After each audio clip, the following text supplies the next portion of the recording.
আসার উদ্দেশ্য হচ্ছে তারা জানেন এই ঝিনাইদহ এলাকার একজন 3 বারের নির্বাচিত জনপ্রিয় সাংসদ কলকাতার মাটিতে সঞ্জীব গার্ডেনে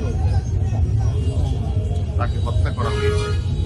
সম্মিলিত প্রচেষ্টায় আমরা এই পুকুরে আমরা ডুবুরি নামিয়েছি, আপনারা দেখেছেন। আমরা জেলে রেডি করেছি, জেলেও জাল ফেলাবে, পরিষ্কার করা হচ্ছে।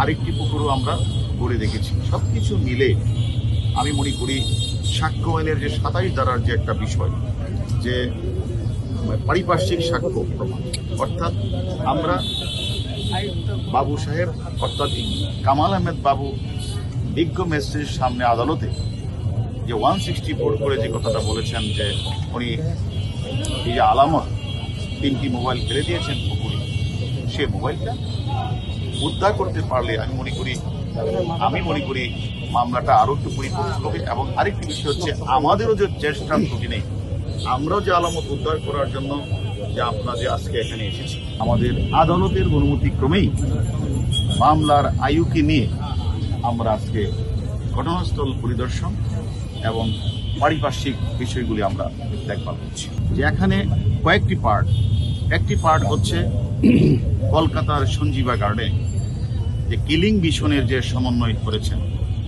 কিলিং মিশনের যে প্রধান ছিলেন মূল ঘাতক শিমুল ভুঁইয়ার সাথে আরো 6 জন ছিল, শিমুল ভুঁইয়ার 7 জন ছিল।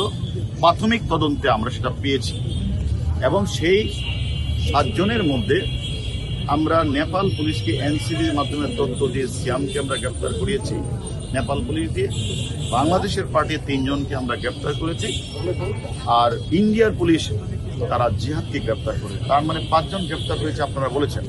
বাকি তাকে কিলিং মিশনের ঘাতক আরো 2 জন, একজনের নাম ফয়সাল আর একজনের নাম হলো মুস্তাফিজ। এবং আপনারা জানেন, আমরা জানি, আমরা আমাদের ডিজিটাল এভিডেন্স এবং আমাদের গোয়েন্দা তথ্যের মারফতে আমরা যেটা জানতে পেরেছি, তারা বাংলাদেশের তারা বিভিন্ন জায়গাগুলিতে ঘুরে বেড়াচ্ছে, কখনো নদীতে, কখনো পাহাড়ে, কখনো সমুদ্রে। তারা তাদের লোকেশন চেঞ্জ করছে। আমরা আমাদেরও ডিবি পুলিশ 4-5টা টিম গতকাল তারা অভিযান করেছে যশোরে, আজকে তারা অভিযান করেছে পার্বত্য চট্টগ্রামের কয়েকটি পাহাড়ে, এবং আমিও এখান থেকে সরাসরি পাহাড়ে আমাদের তদন্তকারী ডিবির সাথে আমিও সেখানে যোগ দিব, আমিও সেখানে তাদের সাথে কাজ করব। আমি মনে করি আমাদের তদন্তকারী টিম 4-5টা টিম বাংলাদেশের প্রত্যেকটি জায়গায় কিন্তু অভিযান পরিচালনা করছে।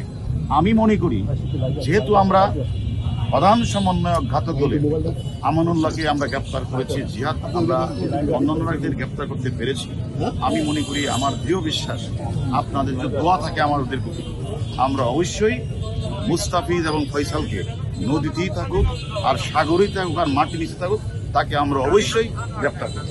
এই ঘটনার সাথে যে সকল অপরাধীরা জড়িত, কেউ হত্যাকাণ্ডে অংশগ্রহণ করেছে, কেউ মাস্টার মাইন্ড ছিল, কেউ অর্থ দিয়ে সহায়তা করেছে, তথ্য গোপন করেছে, আলামত নষ্ট করার চেষ্টা করেছে, যদি আমাদের তদন্তে যদি এ ধরনের প্রমাণিত হয় যে যারা জড়িত কাউকে, তারা যদি দোষী প্রমাণিত হয়, তাদেরকে কাউকে ছাড় দেওয়া হবে।